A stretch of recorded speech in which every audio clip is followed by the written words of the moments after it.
ലോകത്തിലെ ഏറ്റവും സ്വാധീനമുള്ള ആളെന്ന് വിശ്വസിക്കുന്ന വ്യക്തിയും ഒരു ദിവസം മരണപ്പെടും.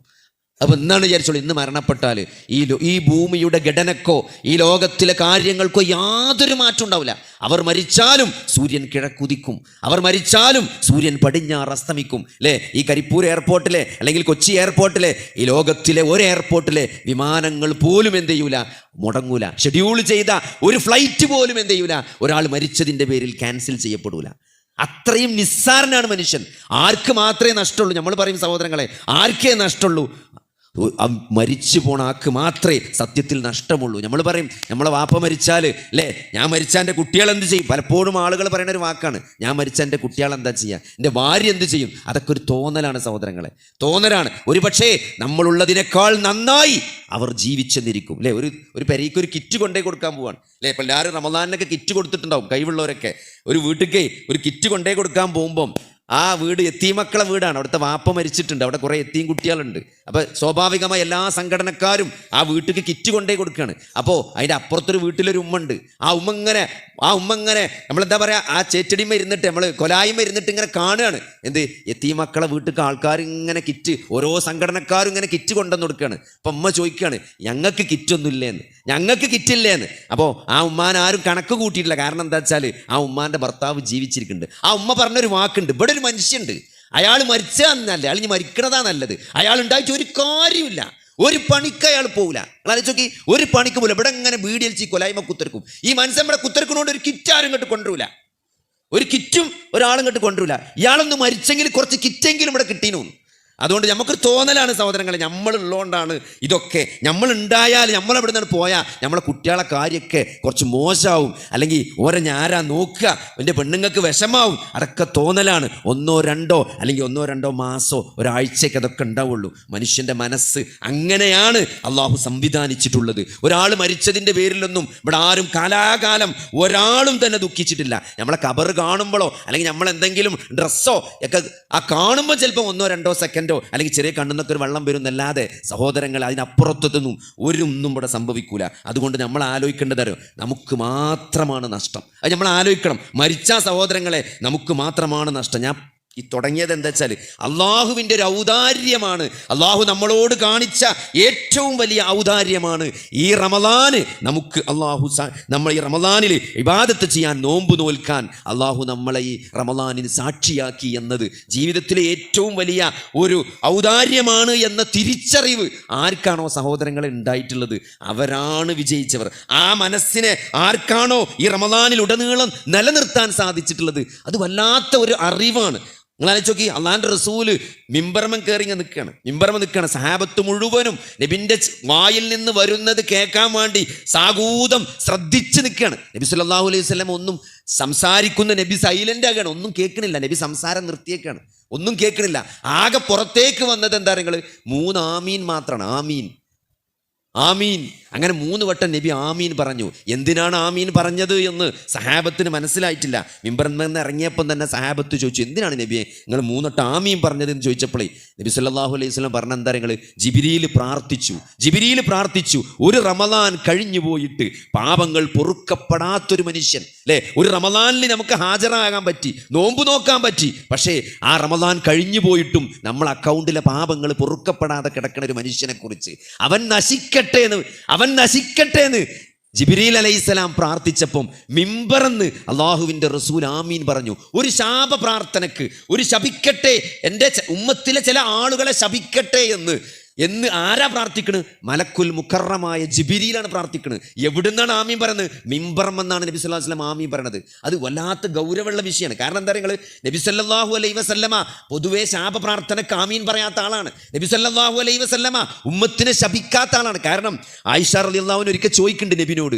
കാരണം നബി സല്ലല്ലാഹു അലൈഹി വസല്ലമയോട് ആയിഷ ബീവി ചോദിക്കണം, നബിയെ നിങ്ങൾക്ക് ജീവിതത്തിൽ ഏറ്റവും സങ്കടം ഉണ്ടായത് ഖദീജ മരിച്ച അന്നാണോ ചോദിക്കുന്നുണ്ട്. അത് പെണ്ണുങ്ങളൊരു ശൈലിയാണ്. കാരണം ഖദീജനോടാണ് ഏറ്റവും സ്നേഹം മരണമെന്ന് ആയിഷ ബീവിക്ക് എപ്പോഴും തോന്നിയിട്ടുണ്ട്. അപ്പോൾ ചോദിച്ചാൽ മതിയല്ലോ, ഖദീജ മരിച്ചെന്നാണോ നിങ്ങൾക്ക് ജീവിതത്തിൽ ഏറ്റവും സങ്കടം ഉണ്ടായിട്ടുള്ളത് എന്ന് ചോദിച്ച ചോദ്യത്തിന് നബി പറഞ്ഞൊരു മറുപടി ഉണ്ട് സഹോദരങ്ങൾ. എന്താ പറയുക? ഖദീജ മരിച്ചെന്നല്ല എനിക്ക് ഏറ്റവും ദുഃഖമുണ്ടായത്. നബി സല്ലല്ലാഹു അലൈഹി വസല്ലമക്ക് നുബൂവത്ത് കിട്ടി. നബി സല്ലല്ലാഹു അലൈഹി വസല്ലമ തൗഹീദ് പറഞ്ഞു, അല്ലേ? ലാ ഇലാഹ ഇല്ലല്ലാഹ്, അള്ളാഹു മാത്രമാണ് ആരാധനക്കർഹൻ.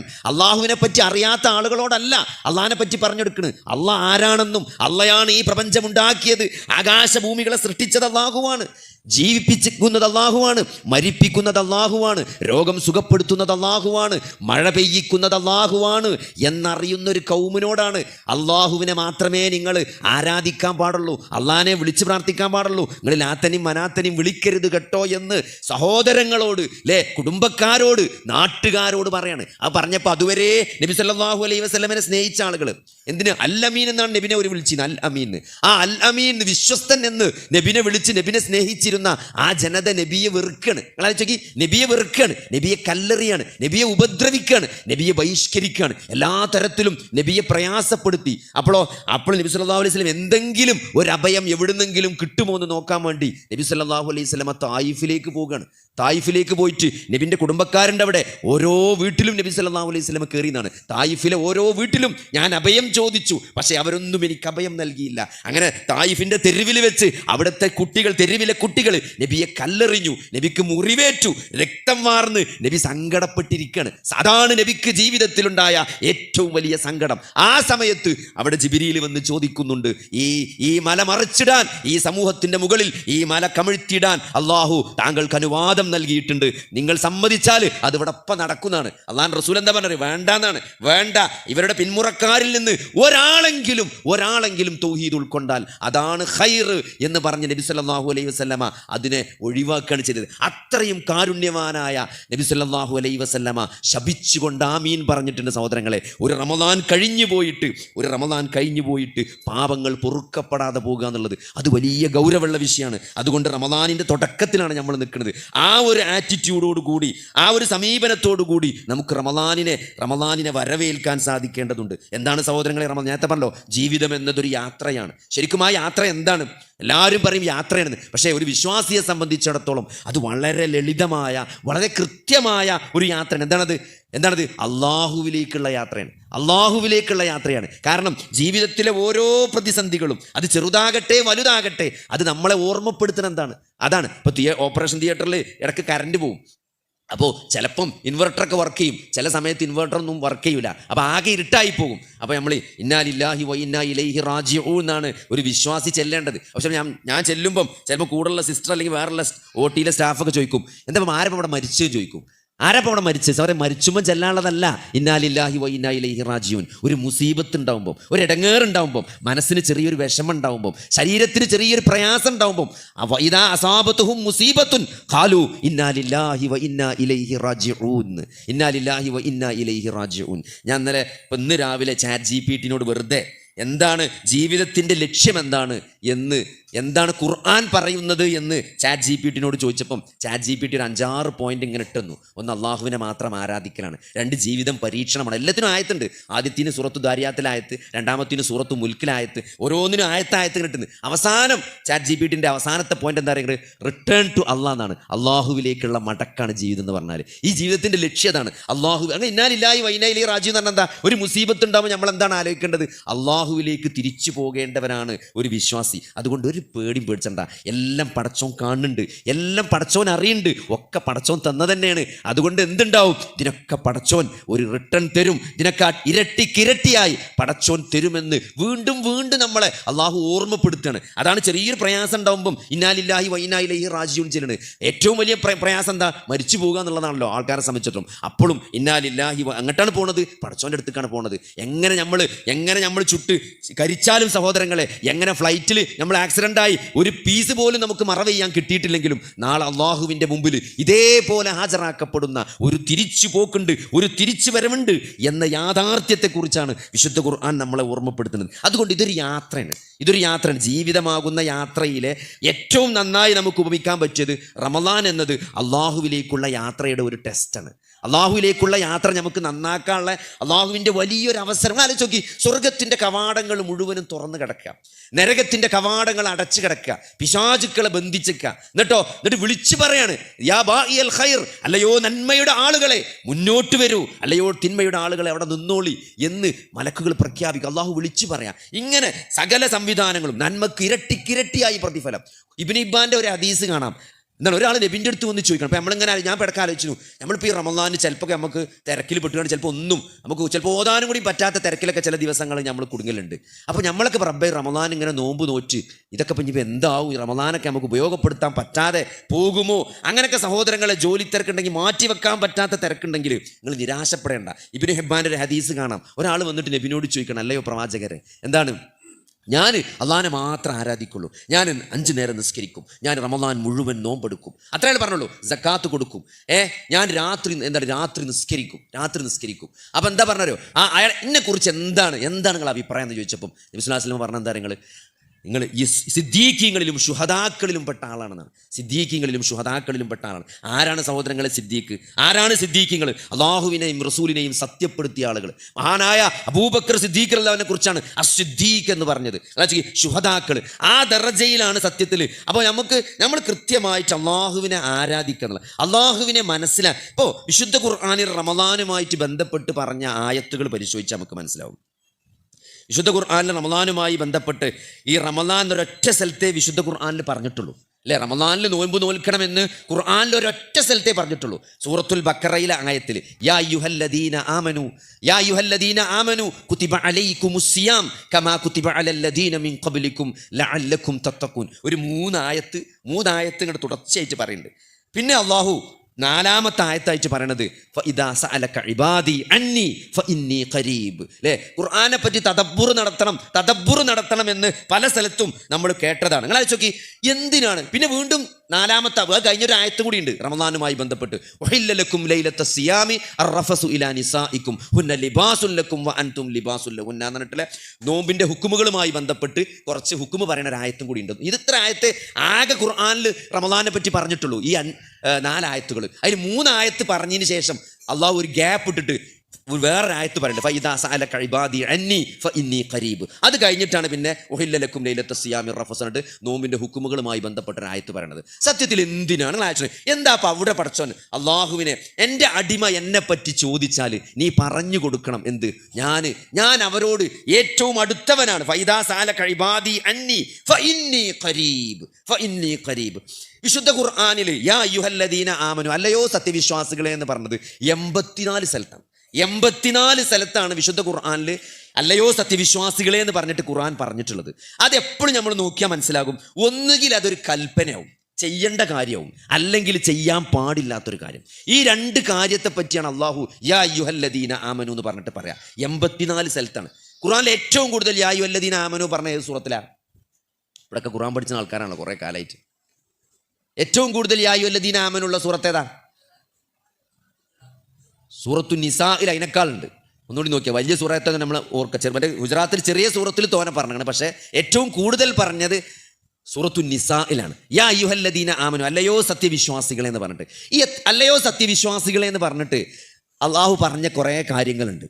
അപ്പോൾ അതിൽ നിങ്ങൾ നോക്കി, ഇവിടെ എന്താണ് നബിയെ അവർ ചോദിക്കുന്നു, എന്താണ് മാസത്തെ പറ്റി, അല്ലേ? അവർ ഹൈലിനെ പറ്റി ചോദിക്കുന്നു. അവർ ഓരോ കാര്യത്തെ അവർ നിന്നോട് നീ അവർക്ക് പറഞ്ഞു കൊടുക്ക്, എപ്പോഴും അവർ നിന്നോട് ചോദിക്കുന്നു. അവർ നിന്നോട് ചോദിച്ചാൽ നീ കുൽ എന്ന് പറഞ്ഞിട്ടാണ് നബിയെ താങ്കൾ പറഞ്ഞു കൊടുക്കണം എന്ന് നബിനെ ഇടക്ക് നിർത്തിയിട്ടാണ് പടച്ചോൻ പറഞ്ഞിട്ടുള്ളത് മുഴുവൻ.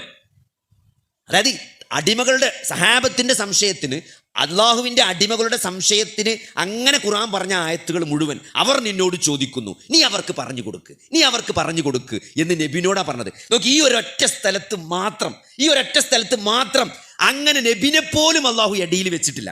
ഫഇദാ സഅലക ഇബാദി അന്നി, എൻ്റെ അടിമ നിന്നോട് ചോദിച്ചാൽ, എൻ്റെ അടിമ എന്നെ പറ്റി നിന്നോട് ചോദിച്ചാൽ ഫഇന്നി ഖരീബ്, ഞാൻ അവർക്ക് ഏറ്റവും അടുത്തവനാണ് എന്ന് നീ പറഞ്ഞു കൊടുക്കുന്നു പറഞ്ഞിട്ടില്ല. അത് പടച്ചോനോട് പറഞ്ഞേക്കാണ്, ഞാൻ അവരുടെ ഏറ്റവും അടുത്തവനാണെന്ന്. ഏറ്റവും നിങ്ങൾക്ക് അള്ളാനെ നമ്മളോട് ഇങ്ങോട്ട് ഇതിനേക്കാൾ നിങ്ങൾ ചോക്കി ഒരു വിഷമിക്കുന്ന ഒരാളോട് ഞാൻ എൻ്റെ ഒപ്പണ്ടടാ ഈ പേടിക്കണ്ട, വേറെ എന്തൊക്കെ പഠിച്ചു, ഞാൻ കാണുന്നുണ്ട്, ഞാൻ എല്ലാം അറിയുന്നുണ്ട് എന്നല്ല പറഞ്ഞത്, ഞാൻ എല്ലാം കേൾക്കുന്നുണ്ട് എന്നല്ല പറഞ്ഞത്, ഞാൻ ഇടപെടുന്നുണ്ട് എന്നല്ല പറഞ്ഞത് അല്ലേ. പക്ഷെ ഞാൻ എൻ്റെ അടുത്തുണ്ട് എന്ന് പറഞ്ഞാൽ അത് അതിൻ്റെ അപ്പുറത്തുള്ളൊരു വാക്കാണ് അല്ലേ. ഞാൻ എൻ്റെ ഒപ്പമുണ്ട്. നമ്മൾ വിഷമിക്കുമ്പോൾ നമ്മൾ പ്രയാസം നിൽക്കുമ്പോൾ ഒരാൾ നമ്മളെ തലയിൽ തട്ടിയിട്ട് നമ്മളെ കെട്ടിപ്പിടിച്ചിട്ട് ഞാൻ ഒപ്പമുണ്ട് റജി ബേജാറാകണ്ടെന്ന് പറഞ്ഞാൽ എന്തുകൊണ്ട് നമ്മളെ സഹായിക്കുന്നതാണ്. പൈസ കൊണ്ടും തടി കൊണ്ടും മുതലുകൊണ്ടും വാക്കുകൊണ്ടും നമ്മളെ കൂടെ ഉണ്ട് എന്നതിൻ്റെ അർത്ഥം. അങ്ങനത്തെ അല്ലേ ഇവിടെ പടച്ചോൻ കാണുന്നുണ്ട്, കേൾക്കുന്നുണ്ട്, ഇടപെടുന്നുണ്ട്, അറിയുന്നുണ്ട് എന്നൊന്നും അല്ല പറഞ്ഞത്. ഫ ഇന്നി ഉത്തരം നൽകുന്നുണ്ടെന്ന് പോലെയല്ല പറഞ്ഞത്. ഫ ഇന്നി ഖരീബ്, ഞാൻ ഏറ്റവും അടുത്തവനാണ്. അത്രയും നമ്മളോട് ചേർന്ന് നിൽക്കുന്നവനാണ്, നിങ്ങളോട് തൻ്റെ അടിമയോട് ചേർന്ന് നിൽക്കുന്നവനാണ് അള്ളാഹു എന്ന ഒരു മെസ്സേജാണ് സത്യത്തിൽ ഈ ആയത്തിൽ അള്ളാഹു നമ്മളെ പഠിപ്പിക്കുന്നത്. കാരണം ഇതന്നെയാണ് തൗഹീദ് എന്ന് പറഞ്ഞാൽ. ഏറ്റവും കൂടുതൽ ആളുകൾ ഈ ശിർക്കിൻ്റെ വിഷയത്തിൽ, തൗഹീദിൻ്റെ വിഷയത്തിൽ വ്യതിചലിച്ച് പോയ വിഷയം ഇവിടെയാണ്. നിങ്ങൾ ആലോചിച്ച് നോക്കി, എന്തുകൊണ്ടാണ് ഇടയാളന്മാരെ വെച്ച് പ്രാർത്ഥിക്കുന്നത്? എന്തിനാണ് ഇപ്പോൾ ബദരീങ്ങളെ വിളിക്കുന്നത്? എന്തിനാണ് അമ്പുറത്തെ തങ്ങളെ വിളിക്കുന്നത്? എന്തിനാണ് പുത്തമ്പള്ളിയിലെ തങ്ങളെ വിളിക്കുന്നത് ചോദിച്ചാൽ എന്താ പറയാ? നമ്മളൊക്കെ അടിമകളല്ലേ, നമ്മളൊക്കെ പാപികളല്ലേ, നമ്മളൊക്കെ എത്ര തെറ്റ് ചെയ്തിട്ടുണ്ട് അല്ലേ. ഞാൻ പറയണതാണോ അങ്ങനെ ചോദിക്കുക? ഞാൻ പറഞ്ഞതാണോ പടച്ചോൻ കേൾക്കുക, അല്ല ബദരീങ്ങൾ പറയണതാണോ പടച്ചോൻ കേൾക്കുക? അങ്ങനെ ഒരു ചോദിക്കുക. ബദരീങ്ങൾ പറഞ്ഞാലാണോ പടച്ചോൻ കേൾക്കുക, ഞാൻ പറഞ്ഞാലാണോ പടച്ചോൻ കേൾക്കുക? അപ്പോൾ ബദരീങ്ങൾ പറഞ്ഞാലല്ലേ കൂടുതൽ ചാൻസുകൾ, കാരണം ഒരു ബദർ പങ്കെടുത്തോലല്ലേ. അപ്പോൾ പിന്നെ നമ്മൾ ഓരോട് പറയണല്ലേ നല്ലത് അല്ലേ, നമ്മൾ ഓരോട് പറയണതല്ലേ നല്ലത് എന്ന് ന്യായം പറയുന്ന ആളുകളുണ്ട്. സഹോദരങ്ങളെ, ആ ഉലായി ശുഫആഉന ഇൻദല്ലാഹ് എന്നാണ് വിശുദ്ധ ഖുർആൻ പറഞ്ഞത്. എന്താണ് ഈ ആരാധ്യ വസ്തുക്കളൊക്കെ അല്ലാഹുവിൻ്റെ അടുക്കൽ ഞങ്ങളുടെ ശുപാർശക്കാരാണ് എന്നതാണ് അവരുടെ വാദം അല്ലേ. അതുകൊണ്ട് ഈ തൗഹീദ് അത്രയും കളിത് അള്ളാഹുവിനെ മനസ്സിലാക്കുക എന്നുള്ളത്, അള്ളാഹുവിനെ അറിയുക എന്നുള്ളത് തന്നെയാണ് ഈ റമദാനിലെ ഈ അള്ളാഹുവിലേക്കുള്ള ഒരു യാത്രയായ ഈ റമദാൻ. അതുകൊണ്ട് സഹോദരൻ, ഇത് നമ്മളെ ആത്മാവിനെ ബാധിച്ച, നമ്മളെ മനസ്സിനെ ബാധിച്ച കുറേ രോഗങ്ങളുണ്ട് അല്ലേ. അതിൽ നിന്നൊക്കെ നമ്മൾ ഈ റമദാനിൽ വൃത്തിയാകണം. നമ്മളെ ശരീരത്തെ ബാധിച്ച പ്രശ്നങ്ങൾ മാത്രമല്ല, നമ്മളെ മനസ്സിനെ ബാധിച്ച അസൂയ, കുശുമ്പ്, അതേപോലെ തന്നെ ദേഷ്യം, അതേപോലെ ആരോടെങ്കിലും തെറ്റി നിൽക്കുക, അങ്ങനെ നമ്മളെ പിശുക്ക്, ഇത്തരത്തിലുള്ള കുറേ മനസ്സിനെ ബാധിക്കുന്ന രോഗങ്ങളിൽ നിന്ന് നമ്മൾ ഈ റമദാനിൽ എന്ത് ചെയ്യണം? നമ്മളെ മനസ്സിനെ കഴുകി ശുദ്ധിയാക്കണം. എന്നിട്ടോ നമ്മൾ അള്ളാഹുവിലേക്കാണ് പോകുന്നത്. അള്ളാഹു ആരാണ്? അള്ളാഹു ഈ പ്രപഞ്ചത്തിൻ്റെ സൃഷ്ടികർത്താവാണ്. അള്ളാഹു ഏറ്റവും വലിയ ഔദാര്യവാനാണ്. ചോദിക്കുന്നത് മുഴുവനും ചോദിക്കുന്നതിനേക്കാൾ നല്ല ചോദിക്കി ഒരു നന്മ ചെയ്താൽ ഒന്നല്ല, മിനിമം 10, അത് 70, 700, 70,000, ചിലപ്പോൾ കണക്കില്ലാതെയും പ്രതിഫലം നൽകുന്ന ഏറ്റവും ധർമ്മിഷ്ഠനായ ഔദാര്യവാനായ ഒരു അള്ളാഹുവിലേക്കുള്ള യാത്രയാണ് അല്ലേ. ഈ ദുനിയാവിൻ്റെ കെട്ടിക്കുടുക്കുകളിൽ നിന്ന് അല്ലേ, ഈ ദുനിയാവിൻ്റെ ശബ്ദകോലാഹലങ്ങളിൽ നിന്ന് അള്ളാഹുവിലേക്കുള്ള ഒരു യാത്രയാണ് അല്ലേ. ആരാധനകളിൽ മുഴുകിക്കൊണ്ട് ആ അള്ളാഹുവിൻ്റെ സംസാരം അല്ലേ, വിശുദ്ധ ഖുർആൻ അത് കേൾക്കാൻ, അത് മനസ്സിലാക്കാൻ, അത് പഠിക്കാൻ, അത് പ്രയോഗവൽക്കരിക്കാനുള്ള ഒരു യാത്രയാണ് സത്യത്തിൽ ഈ റമദാൻ എന്നുള്ളത്. അതുകൊണ്ട് ആ 30 ദിവസം നമ്മൾ എത്രത്തോളം അതിനോട് താല്പര്യം കാണിച്ച് നമ്മൾ അതിൽ മുഴുകുന്നോ സഹോദരങ്ങളെ, അത്രയും മെച്ചമാണ് നമുക്ക് റമദാനിലൂടെ കൈവരിക്കാൻ സാധിക്കുന്നത്. അപ്പോൾ ഇതിലേറ്റവും ഈ നോമ്പ് നിർബന്ധമാക്കി എന്ന് പറയുമ്പം ഈ നോമ്പ് നിർബന്ധമാക്കിയത് എന്തിനാണ്? സത്യത്തിൽ ഈ തെക്കുവ ഉണ്ടാകാൻ തന്നെയാണ് അല്ലേ. ലഅല്ലക്കും തത്തഖൂൻ. അപ്പോൾ തെക്കുവ എന്താണ് അല്ലേ? എന്തിനാണ് നമ്മൾ ജീവിക്കുന്നത്? ആ അള്ളാഹുവിനെ വഴിപ്പെടുക എന്നുള്ളതാണ്, ആ അള്ളാഹുവിനെ ആരാധിക്കുക എന്നുള്ളതാണ്, ആ അള്ളാഹുവിന് ഇഷ്ടപ്പെട്ട വാക്കുകളും പ്രവൃത്തികളും ചെയ്യാൻ സാധിക്കുക എന്നുള്ളതാണ് നമ്മൾ ജീവിതം കൊണ്ട് നമ്മൾ ലക്ഷ്യമാക്കുന്നത്. അതുകൊണ്ട് നമുക്ക് ഖുർആൻ ഓതാൻ, സ്വതക്ക കൊടുക്കാൻ, രാത്രി നമസ്കരിക്കാൻ, നമ്മളെ മോശമായ സ്വഭാവങ്ങളിൽ നിന്ന് അല്ലേ, നമുക്ക് നമ്മളെ നെഗറ്റീവൊക്കെ നമുക്കറിയാൻ പറ്റും. ഇപ്പോൾ ഞാൻ കുറച്ച് ദേഷ്യക്കാരനാണ്, മുൻകോപിയാണ്, പെട്ടെന്ന് എടുത്തു ചാടുന്ന ആളാണ്, അങ്ങനെ കുറേ നെഗറ്റീവായിട്ടുള്ള സ്വഭാവങ്ങൾ നമ്മളിലുണ്ടെങ്കിൽ അതൊക്കെ നമ്മളൊന്ന് ലക്ഷ്യം വെച്ചാൽ പലപ്പോഴും റമദാനിൽ എന്ത് ചെയ്യും? നമ്മൾ ഒന്നുകൂടി ശ്രദ്ധിക്കും. സാധാരണ ശ്രദ്ധിക്കുന്നതിനേക്കാൾ ഇപ്പോൾ ഒരാൾ നമുക്ക് പെട്ടെന്ന് ചൂടാണ് ആളാണെങ്കിൽ റമദാനാണെങ്കിൽ എന്ത് ചെയ്യും? ചൂടാകുമ്പം എന്ത് ചെയ്യും? നോമ്പാനിട്ടോ എന്ന് പറയും. എന്തിനാണ്? നോമ്പായ ചൂടാകാൻ പാടില്ല, ദേഷ്യപ്പെടാൻ പാടില്ല. അതുകൊണ്ട് സഹോദരങ്ങളെ, അങ്ങനെ സ്വഭാവത്തിൽ സമൂലമായ മാറ്റങ്ങൾ വരുത്തി നമ്മൾ ഈ റമദാന് നമുക്ക് അനുകൂലമാകണമെങ്കിൽ സത്യത്തിൽ ഈ റമദാന് കൊണ്ട് നമ്മൾ എന്ത് നേടണം എന്ന് നമ്മൾ ആദ്യമേ തീരുമാനിക്കണം അല്ലേ. നമ്മളിപ്പോൾ ഒരു ബിസിനസ് ചെയ്യുന്ന ആളാണെങ്കിലും നമ്മൾ ചെറിയ ചെറിയ കാര്യങ്ങൾക്ക് പോലും നമ്മൾ ജീവിതത്തിൽ പ്ലാൻ ചെയ്തിട്ടാണ് പോവുക അല്ലേ. ഇപ്പോൾ ഒരു ഡോക്ടറെ കാണണം എന്ന് വിചാരിക്കുമ്പോൾ പോലും എന്താണ്? എപ്പോൾ കാണണം അല്ലേ, എന്ന് കാണണം, ഏത് ഡോക്ടറെ കാണണം, അങ്ങനെ എല്ലാത്തിലും എല്ലാം കൃത്യമായ പ്ലാനിങ് ജീവിതത്തിൻ്റെ ഓരോ കാര്യങ്ങളിലും. ഇപ്പോൾ കഴിഞ്ഞ ദിവസം ഒരു സുഹൃത്ത് വിളിച്ചിട്ട് പറഞ്ഞാണ് എന്ത്, ഒരു ടൂർ പോകുകയല്ലേ അല്ലേ, നമുക്ക് ഈ വെക്കേഷനിൽ ഹിമാലയത്തേക്ക് ഒരു ടൂർ പോയാലോന്ന് ചോദിക്കുന്നത്. എന്തോ സിക്കിമോ അവിടെ കഴിഞ്ഞ് ഹിമാലയത്തേക്കുള്ള ടൂറുണ്ട്. ഇങ്ങനെ ഓപ്പറേഷൻ ചെയ്ത് പൈസ ഉണ്ടാക്കി നടന്നിട്ട് എന്താ കാര്യം? ജീവിതമൊക്കെ ഒന്ന് ആസ്വദിക്കണം. ഒരു സുഹൃത്ത് വിളിച്ച് ചോദിച്ചാണ്, ജീവിതമൊക്കെ ഒന്ന് ആസ്വദിക്കാനുള്ളതല്ലേ, ഇങ്ങനെ ഫുള്ള് വയലെന്നും പറഞ്ഞ ഓപ്പറേഷൻ നടന്നിട്ട് ജീവിതം കഴിഞ്ഞു പോകും. അതുകൊണ്ട് ഈ വെക്കേഷനിലൊന്ന് ഹിമാലയത്തിൽ പോകുക എന്നോട് പറഞ്ഞു. അപ്പം ഞാൻ അങ്ങനെ പോണൊക്കെ നമുക്ക് ഇഷ്ടം തന്നെയാണ്, പക്ഷേ നോമ്പ് കഴിഞ്ഞിട്ട് പറയാമെന്ന് പറഞ്ഞു. അപ്പം എന്നോട് എപ്പം തന്നെ പറയണം, എപ്പം തന്നെ പറയണം. എപ്പം തന്നെ പറയണമെന്ന് വെച്ചു. ഇപ്പം തന്നെ ടിക്കറ്റ് എടുത്താലാണ് ചാർജ് കുറയുള്ളൂ, ഫ്ലൈറ്റൊക്കെ നേരത്തെ ബുക്ക് ചെയ്യണം, എന്നാലേ പൈസ കുറഞ്ഞു കിട്ടുള്ളൂ. ഈ പോകണമെന്ന് പറയുമ്പോൾ ടിക്കറ്റ് എടുത്താൽ ചാർജൊക്കെ ഇരട്ടി കൊടുക്കേണ്ടി വരും. നിങ്ങൾ ആലോചിച്ച് നോക്കി, ഈ ദുനിയാവിലെ ചെറിയൊരു സന്തോഷം അല്ലേ. ഇപ്പോൾ ടൂർ പോയാൽ എന്താ കിട്ടുക? ആ പോകുമ്പോൾ നല്ലൊരു സന്തോഷമാണ്, അവിടെ എത്തിയൊരു സന്തോഷം ഉണ്ടാവും. ആ സന്തോഷം എത്ര ഉണ്ടാവുള്ളൂ നിങ്ങൾ? ആ തിരിച്ചിങ്ങോട്ട് വരുമ്പോൾ തന്നെ ആ സന്തോഷം കഴിയും. നല്ലൊരു പള്ളിയിലെടുത്ത് അവിടെ നിന്ന് ഉണ്ടായാൽ ആ സന്തോഷം കഴിയും. കാരണം അന്യ നാട്ടിൽ പോയിട്ട് പള്ളിയിലെടുത്ത് ഉണ്ടായാലേ ഇടങ്ങാറാവും. ഏത് ആസ്പത്രിക്കാണ് പോവുക? അപ്പൻഡിക്സ് പൊട്ടിയോ, പിന്നെ അപ്പൻഡിക്സ് പൊട്ടി മരിച്ചോലൊക്കെ നമുക്ക് ഓർമ്മ വരും, നമ്മളപ്പം പഠിച്ചോലും. അപ്പോൾ അതൊക്കെ സന്തോഷം അത്രേ ഉള്ളൂ. അല്ലെങ്കിൽ നമുക്ക് ഇവിടുന്ന് ഒരാൾ വിളിച്ചിട്ട് കുട്ടിക്ക് സുഖമില്ല എന്ന് പറയാണ് അല്ലേ, വാപ്പാക്ക് സുഖമില്ല എന്ന് പറഞ്ഞാൽ നമ്മളെത്ര ദൂരത്തല്ലേ, ഹിമാലയത്തിൽ നിന്ന് ഇങ്ങോട്ട് വണ്ടി വരാൻ കഴിയൊന്നുമില്ല. അപ്പോൾ ആ സന്തോഷത്തിനൊക്കെ എന്തുണ്ട് അറിയുകൾ? കുറേ ഷർത്തുകളുണ്ട് അല്ലേ. ജീവിതത്തിൻ്റെ സന്തോഷത്തെ ലക്ഷ്യമായി കാണുന്ന ആളുകളുണ്ട്. നമ്മളെന്താ പറയുക മനസ്സിലാക്കേണ്ടത്, എപ്പോഴും മനസ്സിലാക്കേണ്ട ഒരു പോയിന്റ് എന്താ പറയുക, ഇപ്പോൾ ഫേസ്ബുക്കിലും യൂട്യൂബിലൊക്കെ കുറേ ആൾക്കാർ കാണാൻ വേണ്ടി റീച്ച് കിട്ടാൻ പറ്റിയ ഏറ്റവും നല്ല വീഡിയോ എന്താ വെച്ച് ജീവിതത്തിൽ സന്തോഷമുണ്ടാകാൻ എന്ന് കൊടുത്താൽ മതി. എല്ലാവരും കാണും, എല്ലാവരും കയറി കൊത്തി വെക്കും, ഒന്ന് എന്താ പോലും പറയണത്, എന്താ സന്തോഷം. അപ്പോൾ എല്ലാവർക്കും വേണ്ടത് സന്തോഷമാണ്, എല്ലാവർക്കും വേണ്ടത് ജീവിതത്തിൽ സന്തോഷം ഉണ്ടാകുക എന്നുള്ളത് തന്നെയാണ് എല്ലാവരും. പക്ഷെ എന്താ പറയുക, അതൊരു ലക്ഷ്യമായിട്ട് കാണാൻ പാടില്ല. നമുക്ക് പറ്റിയ തെറ്റതാണ്. നമ്മൾ ജീവിതത്തിലെ സന്തോഷത്തിനെ നമ്മളൊരു ലക്ഷ്യമായി കണ്ടു. സത്യത്തിൽ ജീവിതത്തിൻ്റെ ലക്ഷ്യം സന്തോഷം അന്ന് ഖുർആൻ എവിടെയും പഠിപ്പിച്ചില്ല. നിങ്ങൾ ഖുർആനിൽ എത്ര സ്ഥലത്ത് ആയത്തുണ്ട് അല്ലേ, അബ്ശിറൂ ബിൽ ജന്ന, നിങ്ങൾ സ്വർഗം കൊണ്ട് സന്തോഷിച്ചോളി എന്ന് പഠിച്ചോൻ പറഞ്ഞത് അല്ലേ. ജീവിതം കൊണ്ട് എപ്പോഴാണ് സന്തോഷിക്കുക? ഈ ജീവിതം അള്ളാഹുവിന് വഴി. നമ്മൾ ജീവിതത്തിൽ വലിയൊരു ലക്ഷ്യം നമ്മൾ മുന്നിൽ കണ്ടിട്ടില്ലെങ്കിൽ, ഇപ്പോൾ ഈ റമദാന് നമ്മൾ എന്ത് നേടും അല്ലേ. ഞാനൊരു 3 വട്ടം ഖുർആൻ ഓതും, ഏതെങ്കിലും 2 സൂറത്ത് ഞാൻ ഈ ഖുർആനോടുകൂടി. ഇപ്പോൾ കുറച്ചൊക്കെ ഒഴിവും സമയമുള്ള ആൾക്കാരാണെങ്കിൽ സൂറത്തുൽ കഹ്ഫ് എല്ലാവരും വെള്ളിയാഴ്ച ഓതുന്നതാണ്. നമുക്കിങ്ങനെ തുടങ്ങിയാലും ഇങ്ങനെ കിട്ടും അല്ലേ. ഒരായത്ത് ഇങ്ങോട്ട് തുടങ്ങി തന്നാൽ പിന്നെ നമ്മൾ ഓതും. നമുക്കുള്ള പ്രശ്നം എന്താ വെച്ചാൽ ഇത് കഴിഞ്ഞിട്ട് ഏത് ആയത്താണ് നമുക്ക് പെട്ടെന്ന് കിട്ടൂല. ഒന്ന് തുടങ്ങി തന്നാൽ മതി അല്ലേ. ഒന്ന് തുടങ്ങിയാൽ പിന്നെ നമ്മൾ അങ്ങനെ ഓതിക്കോളും. അങ്ങനെ പഠിച്ച സൂറത്താണ് യാസീൻ, കഹ്ഫൊക്കെ. അത് ഇപ്രാവശ്യം ഈ റമദാനിൽ നമ്മൾ എന്ത് ചെയ്യുക, അതാണ് മുഴുവനായിട്ട് പഠിച്ച അല്ലേ. അത് പഠിച്ചാൽ വലിയ പണിയില്ലേ. നമുക്ക് ആകെ പഠിച്ചിട്ട് എന്തുള്ളൂ, ഒരു ആയത്തിന് ശേഷം അടുത്ത ആയത്ത് ഏതാന്ന് മാത്രം. പിന്നെ അവസാനിക്കുന്നിടത്ത് ഖബീർ അങ്ങനെ 2-3 അങ്ങോട്ടും ഇങ്ങോട്ടൊക്കെ മാറും. ആ മാറുന്ന സ്ഥലത്ത് മാത്രം നോക്കി വെച്ചാൽ തന്നെ നമുക്ക് സൂറത്തുൽ കഹ്ഫ് പഠിച്ചാൻ പറ്റും. അപ്പോൾ അത് ഈ റമദാനിൽ നമ്മൾ കൈവരിക്കും. നമ്മൾ ഈ റമദാനിന് ഒരു ലിസ്റ്റ് ഇട്ട് നമ്മൾ ലക്ഷ്യങ്ങൾ മുന്നിൽ കണ്ടുകൊണ്ട് അത് ചാർട്ട് ചെയ്യുന്നതാണ്. ഇപ്പോൾ കഹ്ഫ് നമ്മൾ കാണാപാഠം പഠിച്ചു. ഇപ്രാവശ്യം യാസീൻ നമ്മൾ ഓതാൻ അറിയെങ്കിലും അത് നമുക്ക് തുടങ്ങി അവസാനിക്കുന്ന വരെ കിട്ടൂല. നമുക്ക് ഓരോ ആയത്തും തള്ളിത്തരേണ്ടി വരും. ആ തള്ളിത്തരാതെ നമുക്ക് കഹ്ഫും യാസീനൊക്കെ ഏതെങ്കിലും ഒരു സൂറത്ത് ഈ റമദാനിൽ ഞാൻ പഠിച്ചു. അല്ലെങ്കിൽ സൂറത്ത് വാക്യ, അവിടെ വാക്യ ഓതുന്നത് കേട്ടു. വാക്യ 90 ചില്ലാൻ ആയത്തുള്ളൂ. ഒരു ദിവസം 3 കുഞ്ഞായത്ത് പഠിച്ചാൽ നിങ്ങൾക്ക് ഈ റമദാൻ കഴിയുമ്പോൾ എന്ത് ചെയ്യുക, സൂറത്തുൽ വാക്യ മുഴുവൻ പഠിച്ചാൽ. അസ്മാഉ സിഫത്ത്, അള്ളാഹിൻ്റെ 99 പേരുണ്ട്. ഒരു ദിവസം 3 പേര് പഠിച്ചാൽ തന്നെ നമുക്ക് ഒരു ദിവസം 3 പേര് പഠിച്ചാൽ തന്നെ നമുക്ക് ഈ റമദാനിൽ അള്ളാഹിൻ്റെ 99 പേര് നമുക്ക് ചുരുങ്ങിയത് പഠിച്ചാൻ പറ്റും. ഒരു 3-4 പേര് അള്ളാഹിൻ്റെ ഒരു ദിവസം പഠിച്ചു. പേര് മാത്രമല്ല, ആ പേരുകൊണ്ട് കാരണം അള്ളാഹിനെ അറിയാന്നുള്ളത് തന്നെയാണ് ഈ റമദാൻ്റെ ഉദ്ദേശം. നിങ്ങൾക്ക് തെക്കുവുണ്ടാകണോ, നിങ്ങൾ പടച്ചോൻ ആരാണെന്നാണ്. കാരണം പടച്ചോൻ്റെ ഒരു പ്രത്യേകത എന്താ വെച്ചാൽ അള്ളാഹിനെ പറ്റി നമ്മൾ എത്ര അറിയണോ അത്ര നമ്മൾ അള്ളാഹിനെ സ്നേഹിക്കും. നമ്മളെന്താ ഈ ചെറുപ്പത്തിൽ നമ്മളോട് ഈ പടച്ചോൻ തിജ്ജിലിടും, അത് കുരുത്തക്കേട് കാട്ടിയാൽ ശിക്ഷിക്കും. നമ്മളങ്ങനെ പടച്ചോൻ എന്തോ ഒരു തിജ്ജിലിടാൻ വേണ്ടി ഇപ്പോഴും യുക്തിവാദികളൊക്കെ പറയാൻ എന്താണ്, നമ്മൾ ഉണ്ടാക്കിയത് കുറച്ച് ആൾക്കാരെ നരകത്തേക്ക് ഉണ്ടാക്കി, കുറച്ച് ആൾക്കാരെ സ്വർഗത്തും ഉണ്ടാക്കി, അതിന് ചാവി എടുത്തും വിട്ടൊക്കെയാണ്. അങ്ങനെ നല്ല സഹോദരങ്ങളെ, അള്ളാഹു കാരുണ്യവാനാണ്. അള്ളാഹുവിൻ്റെ കാരുണ്യം നമ്മൾ അറിഞ്ഞാണ്ടല്ലോ, അള്ളാഹു എത്രത്തോളം തൻ്റെ അടിമയോട് സ്നേഹമുള്ളവനാണ് എന്നറിയും തോറും നമ്മൾ ആ പടച്ചോനെ സ്നേഹിക്കുന്നതാണ് അല്ലേ. ഇപ്പോൾ അള്ളാഹു ഗഫൂറാണെന്ന് പറയാൻ വേണ്ടി ഒരു പണ്ഡിതൻ പറഞ്ഞ ഹദീസ് കേട്ടാണല്ലോ. എന്താണ്, ഒരു മരുഭൂമിയിൽ ഒരാൾ ഒറ്റപ്പെടുക അത് ആലോചിക്കാൻ പറ്റാത്ത കാര്യമാണ്. ഒരു മരുഭൂമിൻ്റെ അറ്റമില്ലാത്ത മരുഭൂമിൻ്റെ നടുവിൽ വെച്ച് നമ്മളെ ഒട്ടകം വെള്ളം യാത്രാ സാമഗ്രികളൊക്കെ ഉള്ള നമ്മളെ ഒട്ടകം ആ മരുഭൂമിയിൽ വെച്ചങ്ങോട്ട് നമുക്ക് മിസ്സായി കഴിഞ്ഞാൽ, പഴയ കാലത്തൊക്കെ അറബികൾ എന്താ പറയുക വെച്ചാൽ മരുഭൂമിയിൽ വെച്ച് ഒട്ടകം നഷ്ടപ്പെട്ടാൽ, യാത്രാവാഹനം നഷ്ടപ്പെട്ടാൽ മരണം ഉറപ്പാണെന്നാണ്. അറബികളെ സാധാരണ എന്താ ചെയ്യുക വെച്ചാൽ ഒരു ചെറിയ കുയ്യുത്തും, എന്നിട്ട് അതിനോട് കിടക്കും, നല്ലോ ചെല്ലി അങ്ങനെ കിടക്കുക, കുറച്ച് കഴിയുമ്പോൾ മരിച്ചോളും. കാരണം വേറെ മാർഗ്ഗമൊന്നുമില്ല. മരിച്ചുമ്പോൾ മൃഗങ്ങളൊക്കെ കൊത്തി വലിക്കാതെക്കാൻ, കഴുകന്മാരും പക്ഷികളൊക്കെ വന്ന് കൊത്തി വലിച്ച് കൊണ്ടുപോകാതെക്കാൻ ഈ മണൽക്കാറ്റ് അടിച്ചിട്ട് ഇങ്ങനെ മണൽ വന്ന് നമ്മളാണ് മൂടിക്കോളും. അപ്പോൾ ഒരു കുയ്യുത്തി ഇങ്ങനെ കിടക്കലാണ് മരണം പ്രതീക്ഷിച്ച്, വേറെ രക്ഷപ്പെടാൻ ഒരിക്കലും കഴിയില്ല എന്നാണ്.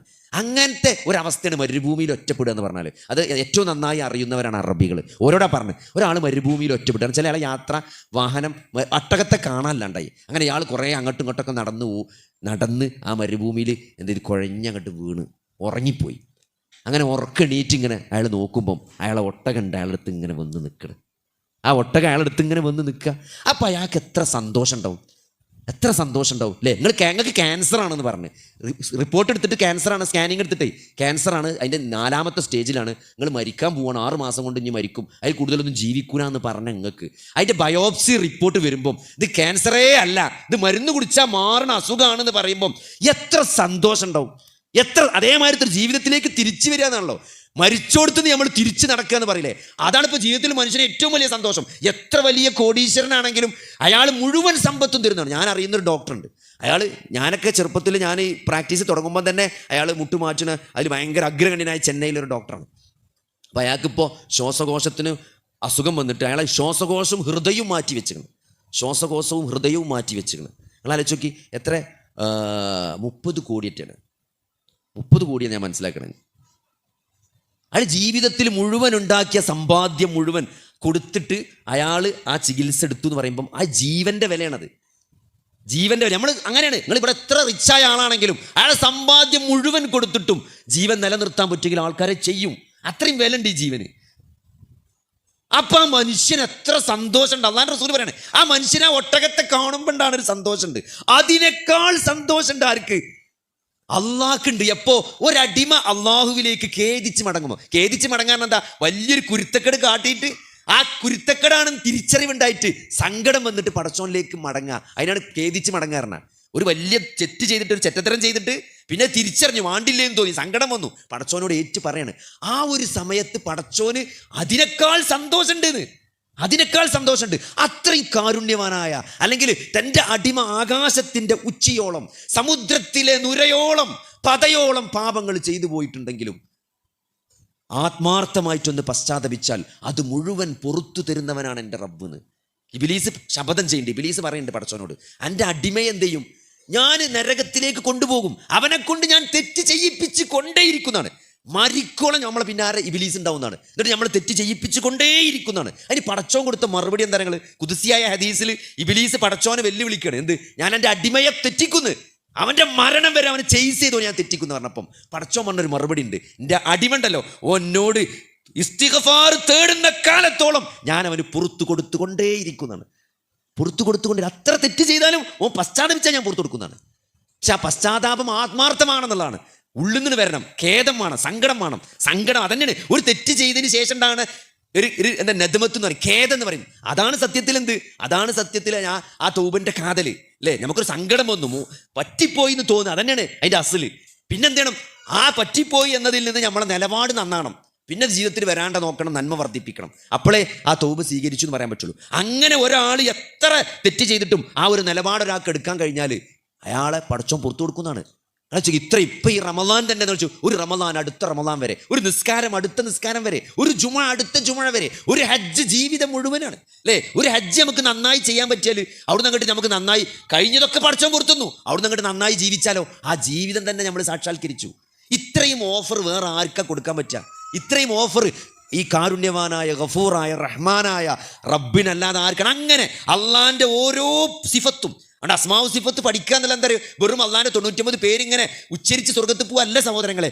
ഓരോ പേര് പഠിക്കുമ്പോഴും നമ്മൾ അള്ളാഹിനെ പറ്റി കൂടുതൽ അറിയാണ്. അള്ളാഹുവിൻ്റെ ഗഫൂറാണ് പറയുമ്പം, അള്ളാഹു റഹീമാണെന്ന് അറിയുമ്പം, അള്ളാഹു റഹ്മാനാണെന്ന് പറയുമ്പം, അള്ളാഹു കബീറാണെന്ന് പറയുമ്പം അല്ലേ, അള്ളാഹു റഖീബാണെന്ന് പറയുമ്പോൾ അള്ളാഹ് എല്ലാം നീ കാണുന്നുണ്ട്, എല്ലാം ഇവിടെ എത്ര വലിയ നിരീശ്വരവാദിയാണെങ്കിലും എത്ര വലിയ പോക്കിരിയാണെങ്കിലും ഒരു CCTV കണ്ട പേടിയാണ്. എന്താണ്? ഒരു ട്രാഫിക്കിന്റെ ക്യാമറ കാണുമ്പം വണ്ടി സ്ലോ ആക്കാണ്. എന്തിനാണ് സഹോദരങ്ങളെ? ആ ക്യാമറ കാണുന്നുണ്ട് അല്ലേ? അധികാരികൾ അറിയും അല്ലേ, ഞാൻ ഈ ചെയ്യണ തെറ്റ് ഈ ക്യാമറ ഒപ്പിയെടുത്ത് അത് നാളെ കോടതിയിൽ എനിക്കെതിരെ തെളിവായിട്ട് വരും അല്ലേ, അത് നാളെ വാട്സപ്പിൽ പ്രചരിക്കും, ഞാൻ ഇത്രയും മോശക്കാരനാണെന്ന് പറയും. പേടിയാണ് മനുഷ്യന്, പേടിയാണ് സഹോദരങ്ങളെ. മനുഷ്യന്റെ ബ്രെയിന് അള്ളാഹു അങ്ങനെ തന്നെ ഡിസൈൻ ചെയ്തിട്ടുള്ളത്. മനുഷ്യന്റെ ബ്രെയിനിന്റെ പ്രത്യേകതകൾ എന്തെങ്കിലും സന്തോഷം കിട്ടുന്ന കാര്യങ്ങൾ വീണ്ടും ചെയ്യാൻ, അത് റിവാർഡ് എന്നാ പറയാ. റിവാർഡ് കിട്ടുന്ന കാര്യങ്ങൾ വീണ്ടും ചെയ്യാനുള്ള ഒരു ത്വര മനുഷ്യനുണ്ടാവും അല്ലേ? ഒരു ശിക്ഷയെ മനുഷ്യൻ പേടിക്കും അല്ലേ? നിങ്ങളൊരു ഒരു ചുടലത്തേക്ക് എന്ത് ചെയ്യും? ഒരു പൂച്ചനെ കൊണ്ട് ഇട്ട് നോക്കി, പിന്നെ പച്ചവെള്ളം കണ്ടാൽ പോലും പൂച്ച അടുക്കൂല.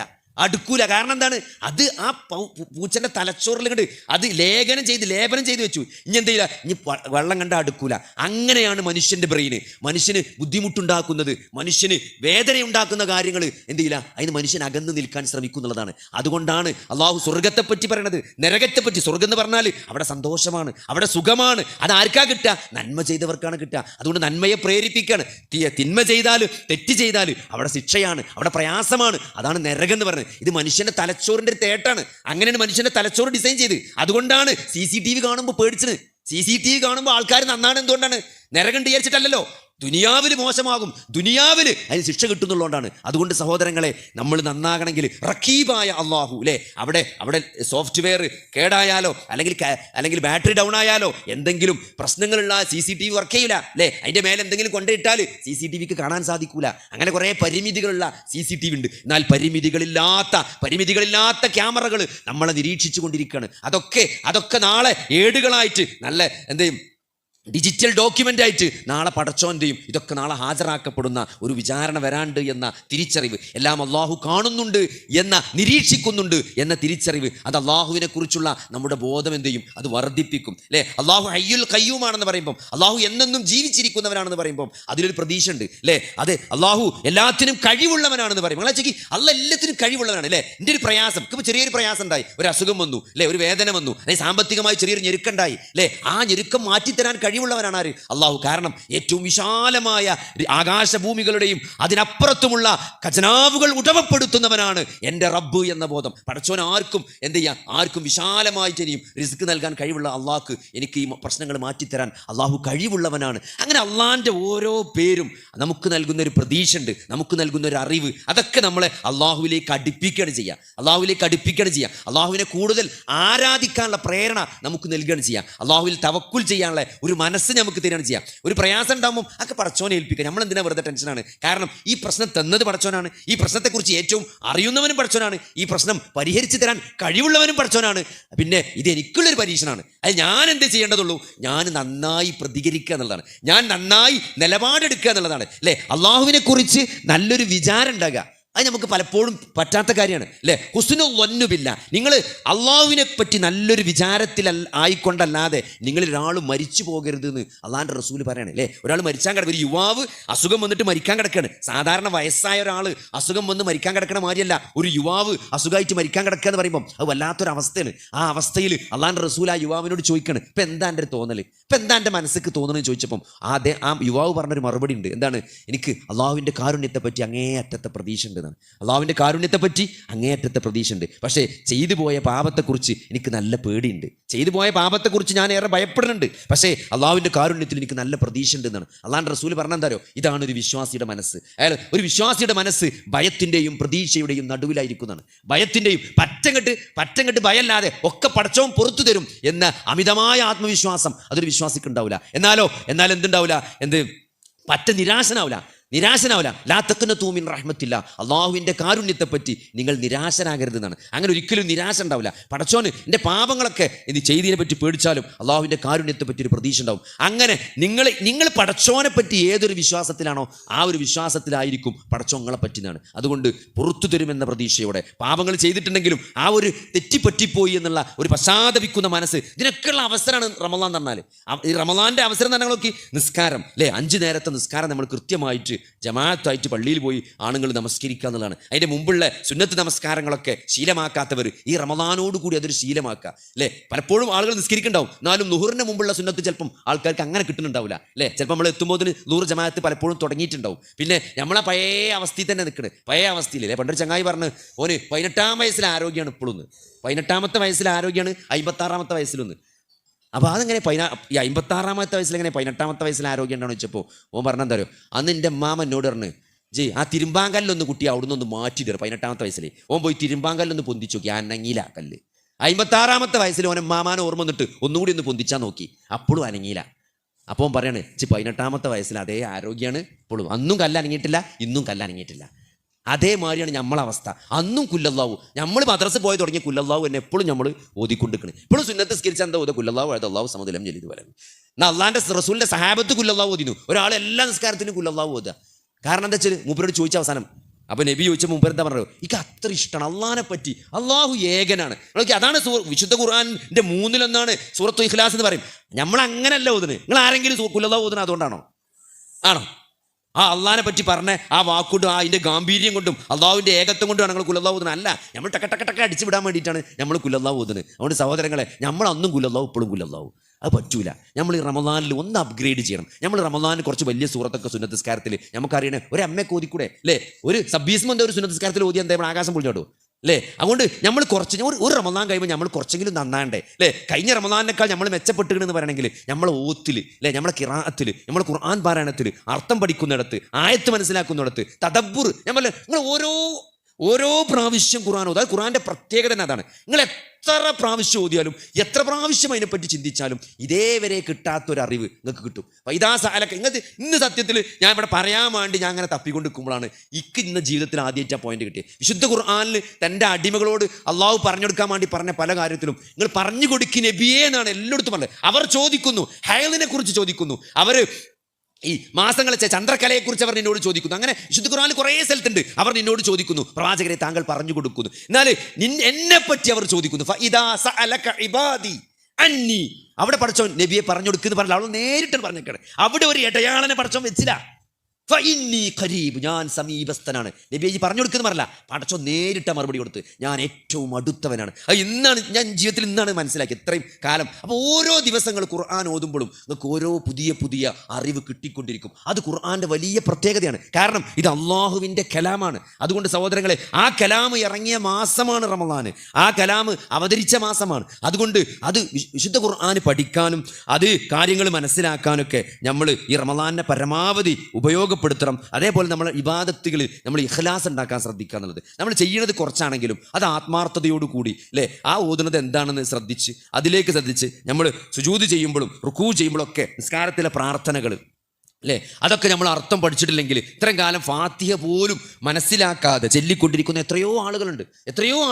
അതൊക്കെ വലിയ ഗൗരവമുള്ള വിഷയമാണ്. കാരണം വിശുദ്ധ ഖുർആനിൽ വലാ തഖ്റബു സ്വലാത്ത അൻതും സുക്കാറ എന്നുള്ള ഒരായത്തുണ്ട് വിശുദ്ധ ഖുർആനിൽ. നിങ്ങൾ മദ്യപിച്ചുകൊണ്ട് നമസ്കരിക്കരുതെന്ന്. കാരണം അങ്ങനെ ഒരു അവസ്ഥ ആദ്യം ഉണ്ടായിരുന്നു. മദ്യം സമ്പൂർണ്ണമായി നിരോധിക്കുന്നതിൻ്റെ മുമ്പ് മദ്യം ഭാഗികമായി നിരോധിച്ചിരുന്നത്. ഏത് വെള്ളമടിച്ചിട്ട് നിസ്കരിക്കാൻ വരരുതെന്നാണ് ആദ്യം പറഞ്ഞത്.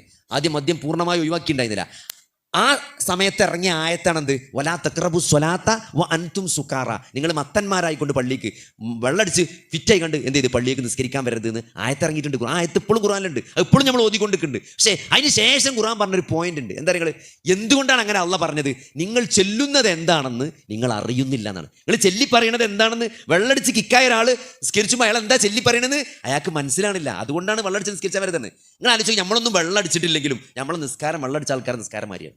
എന്താ ചെല്ലി പറയണത് നമ്മൾ അറിയണില്ല, നമ്മൾ ശ്രദ്ധിക്കണില്ല. നിസ്കാരം തുടങ്ങിക്കഴിഞ്ഞാൽ പിന്നെ സലാം വിട്ടുമ്പോഴാണ് ചിലപ്പോൾ ഓർമ്മ വരും. അത്തയ്യാത്തിരിക്കുമ്പോഴാണ് പടച്ചോനെ പോയല്ലോ, നിസ്കാരം കഴിഞ്ഞല്ലോ, സഹോദരങ്ങളെ കഴിഞ്ഞിട്ടില്ല, അസറാണ് പോയതെങ്കിൽ ഇതാ മഗ്‌രിബ് വരുന്നുണ്ട്. നമ്മളെന്താ പറയുക, നമ്മളോട് തന്നെ മത്സരിക്കുക. എൻ്റെ സുബൈനേക്കാൾ മെച്ചം വേണം എൻ്റെ ലുഹർ, എൻ്റെ ലുഹറിനേക്കാൾ മെച്ചം വേണം എൻ്റെ അസർ.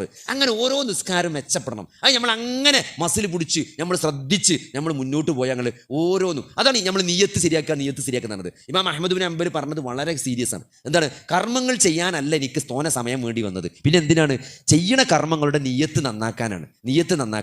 അതുകൊണ്ട് ഓരോ ചെയ്യണത് അത് എത്ര ചെറിയ കാര്യമാണെങ്കിലും അതിൻ്റെ നിയ്യത്ത് നന്നാക്കിക്കൊണ്ട് അത് പടച്ചോൻ സ്വീകരിക്കണം അല്ലേ. പടച്ചോൻ സ്വീകരിക്കണമെങ്കിൽ എന്ത് വേണം?